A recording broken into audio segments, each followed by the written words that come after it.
Hi friends, welcome to Jayas சமையல். நம்ம சேனலில் இன்றைக்கி நல்லா காரசாரமாக ஸ்பைஸியாக சூப்பரான தோட்டக்கூரை லிவர் ஃப்ரை எப்படி பண்ணுறதுன்னு பார்க்கலாம். இது பண்ணுறதுக்காக நான் இன்றைக்கி அரைக்கீரை எடுத்திருக்கேன். அது தண்டெல்லாம் இல்லாமல் இந்த மாதிரி இலையை மட்டும் ஒரு 3 முறை நல்லா வாஷ் பண்ணிவிட்டு தண்ணி இல்லாமல் எடுத்து வச்சுருக்கேன். இது வேக வச்சு எடுத்துக்கலாம்.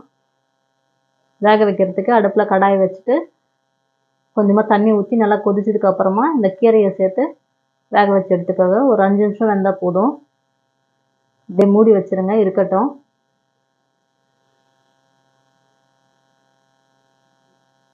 இப்போ 5 நிமிஷத்துக்கு அப்புறமா கீரை நல்லா வெந்திருக்கும். இந்த அளவுக்கு வெந்திருக்கணும். இது தண்ணி வடிச்சிட்டு கீரையை எடுத்து நார்மலாக நம்ம டேப் வாட்டரில் போட்டு ஒரு முறை அலசி புழிஞ்சு எடுத்துக்கலாம். இந்த மாதிரி பச்சை தண்ணியில் போட்டு அலசிட்டிங்கன்னா கீரை கலர் சேஞ்ச் ஆகாது, நல்லா கலர்ஃபுல்லாக இருக்கும். சுத்தமாக தண்ணி புழிஞ்சிட்டு இது மிக்ஸி ஜாரில் மாற்றிக்கலாம்.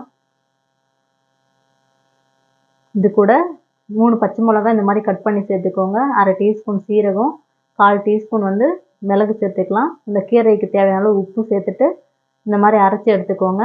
அரைச்சிட்டு நம்ம கீரை வேக வச்ச தண்ணியை ஊற்றி நல்லா சாஃப்டாக அரைச்சி எடுத்துக்கோங்க. முதல்ல தண்ணி ஊற்றாமல் குறப்பாக அரைச்சதுக்கு அப்புறமா கீரை வேக வச்ச தண்ணி ஊற்றி இந்த மாதிரி சாஃப்டாக அரைச்சி எடுத்துக்கோங்க. அரைச்சிட்டு இது ஒரு பாத்திரத்தில் மாற்றிக்கலாம். மாற்றிட்டு இது கூட 3 டேபிள் ஸ்பூன் கடலை மாவு சேர்த்துக்கோங்க. அதே மாதிரி 3 டேபிள் ஸ்பூன் கார்ன்ஃப்ளவர் சேர்த்துட்டு இது நல்லா மிக்ஸ் பண்ணிக்கலாம். இதில் உப்பு எதுவும் சேர்க்க வேண்டாம், நம்ம அரைக்கும் போது உப்பு மிளகெல்லாம் சேர்த்துருக்கோம். அதனால் மாவு மட்டும் சேர்த்துட்டு நல்லா மிக்ஸ் பண்ணிக்கோங்க.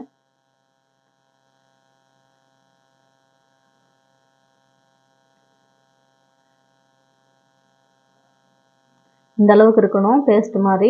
உங்களுக்கு ரொம்ப தண்ணியாக இருக்கிற மாதிரி இருந்துச்சுன்னா இன்னும் கூட கொஞ்சம் கடலை மாவு சேர்த்துக்கலாம். இந்த அளவுக்கு மிக்ஸ் பண்ணிவிட்டு இந்த மாதிரி ஒரு பிளேட்டில் கொஞ்சமாக எண்ணெய் தடவி வச்சுக்கோங்க. பிளேட் இல்லைன்னா நீங்கள் பவுல் மாதிரி டிஃபன் பாக்ஸ் மாதிரி கூட எடுத்துக்கலாம். எண்ணெய் தடவிட்டு இதில் மாற்றிக்கலாம்.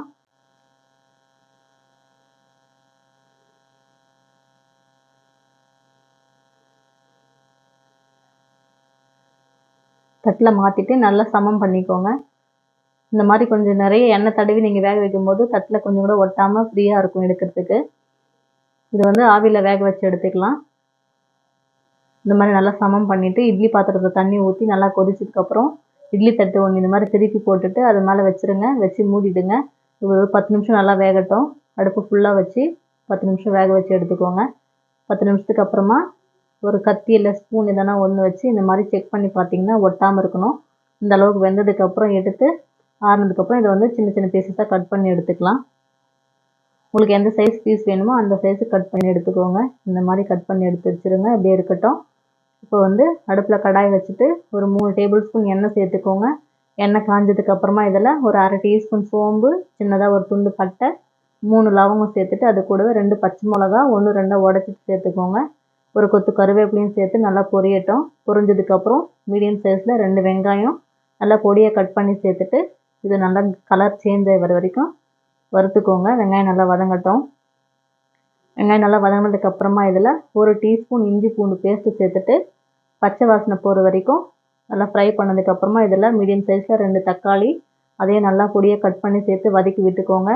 தக்காளி வதங்கினதுக்கப்புறமா இதில் 1 teaspoon garam masala, 1 teaspoon chicken masala, 1/4 teaspoon மஞ்சள்தூள், 2 டீஸ்பூன் மிளகாத்தூள் எல்லாத்தையும் சேர்த்துட்டு மசாலாவோட பச்சை வாசனை போகிற வரைக்கும் அடுப்பை மீடியமில் வச்சு நல்லா வதக்கி விட்டுக்கோங்க. இது நல்லா வதங்கட்டும்.